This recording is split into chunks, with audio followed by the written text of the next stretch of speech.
Essa aposta entre Deus e Satanás envolve um personagem muito famoso da Bíblia, que inclusive vocês já devem ter escutado o nome dele por aí. Estou falando de Jó, um homem cuja história está registrada no Antigo Testamento. Jó tinha 7 filhos e 3 filhas. Possuía 7.000 ovelhas, 3.000 camelos, 1.000 juntas de bois e 500 jumentos, tendo também muitos servos. Ele era considerado um dos homens mais poderosos e mais abençoados do Oriente, justamente por possuir tantas riquezas. Sabe-se que Jó era casado, mas o nome de sua esposa nunca foi revelado na Bíblia. Os textos bíblicos contam que a família de Jó era muito unida. Seus filhos sempre o visitavam e ele fazia muitos banquetes para celebrar a união familiar. Porém, a característica que mais chamava a atenção em Jó era a sua integridade. Jó temia a Deus e evitava o mal. Ele incentivava seus filhos a obedecerem a Deus e se preocupava com a vida espiritual de sua família inteira. Ao que podemos ver, ele era um homem bom, que seguia os princípios de Deus e talvez por isso tivesse tantas riquezas. O próprio Deus testemunhou que Jó era o homem mais piedoso e correto que viveu na terra em sua geração. No dia em que os filhos de Deus, ou seja, os anjos, foram apresentar-se perante o Senhor, Satanás também estava junto. Deus, em um diálogo com Satanás, disse o seguinte: notaste porventura o meu servo Jó, que ninguém há na terra semelhante a ele? Homem íntegro e reto, que teme a Deus e se desvia do mal? Como Satanás não é flor que se cheire, ele resolveu confrontar Deus e desafiar a integridade de Jó. O demônio disse que Jó só é piedoso porque Deus o abençoou, mas que se retirasse tudo que tinha, Jó certamente amaldiçoaria Deus. No livro, esse acontecimento está descrito da seguinte forma: então Satanás respondeu ao Senhor: pele por pele, tudo quanto o homem tem, dará pela sua vida. Estende, porém, a mão, toca-lhe nos ossos e na carne, e verás se não blasfema contra ti a tua face. Aí disse o Senhor a Satanás: eis que ele está em teu poder, mas poupa-lhe a vida. Nesse momento, Deus e Satanás resolveram testar Jó, onde ele provaria que, mesmo diante de tantas dificuldades, ele ainda continuaria amando e confiando na palavra de Deus.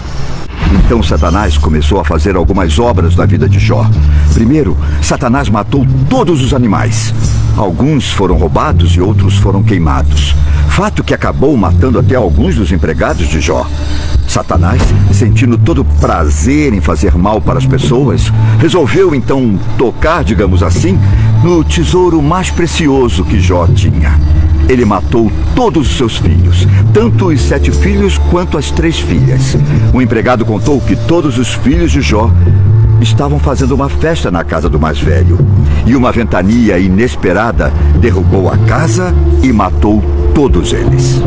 Depois, Satanás lançou uma doença em Jó, trazendo ainda mais sofrimento para o homem que se dizia fiel a Deus. A mulher de Jó, sem entender como Deus poderia estar fazendo aquilo com sua família, sugeriu a Jó amaldiçoar Deus. Porém, ela não sabia que, apesar de tanto sofrimento, a vida de Jó estava protegida por Deus. Para ela, Deus estava furioso com Jó, e todas aquelas coisas horríveis que estavam acontecendo com ele eram um castigo divino. Jó, percebendo que sua mulher estava pecando ao pensar aquelas coisas de Deus, disse que assim como o Criador poderia derramar o bem sobre eles, ele também poderia derramar o mal sem ser injusto. Mesmo passando por todas aquelas dificuldades, Jó se mostrava fiel a Deus. Tempos depois, seguindo os relatos bíblicos, 3 amigos foram fazer uma visita para Jó: Elifaz, Bildade e Zofar. Eram homens sábios e ricos que estavam na mesma posição social de Jó antes do diabo lhe tirar tudo. Jó estava tão debilitado que os seus 3 amigos quase não o reconheceram. Eles ficaram chocados e choraram e permaneceram do lado de Jó por 7 dias e 7 noites, sem dizer uma palavra. Depois que Jó rompeu o silêncio, começou um grande debate entre ele e seus amigos. Os amigos, então, começaram a fazer discursos dizendo que o único culpado por tudo aquilo estar acontecendo era o próprio Jó. Com poucas, mas fortes palavras, os 3 amigos acusaram Jó de ser adúltero, ladrão, um homem sem hospitalidade e louco. Após de ser acusado e de tentar se justificar, um jovem chamado Eliú, nome muito comum entre os hebreus, chamou a atenção para a função disciplinadora do sofrimento, onde o homem não é capaz de compreender todas as ações de Deus. Jó se questionou por que Deus era tão injusto com ele. Ele não amaldiçoou Deus, mas implorou que o Criador tirasse a sua vida. Diante de todos aqueles acontecimentos, Jó queria saber a razão de tanto sofrimento, já que ele sempre foi um homem exemplar que seguia à risca a palavra de Deus. Entretanto, é fato que ele não sabia nada sobre a acusação de Satanás, e nem que Deus estaria provando que seu amor por ele era verdadeiro. Para Jó, ou ele estava vivendo em pecado, ou Deus estava sendo injusto com ele. Depois disso, Deus então resolveu conversar com Jó.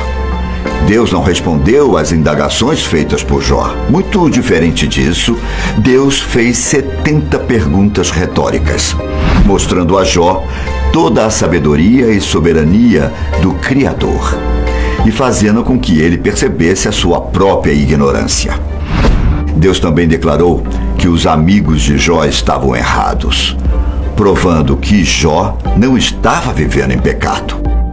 Para falar a verdade, foram os amigos de Jó que pecaram quando falaram coisas erradas sobre Deus. De certa forma, Jó aprendeu que bastava ele confiar em Deus e tudo daria certo. O Criador governa o universo e não precisa de ninguém lhe dando conselhos. Depois desses esclarecimentos e aprendizados, a Bíblia diz que Jó então resolveu orar por seus amigos, pois temia que eles fossem castigados pelo Criador.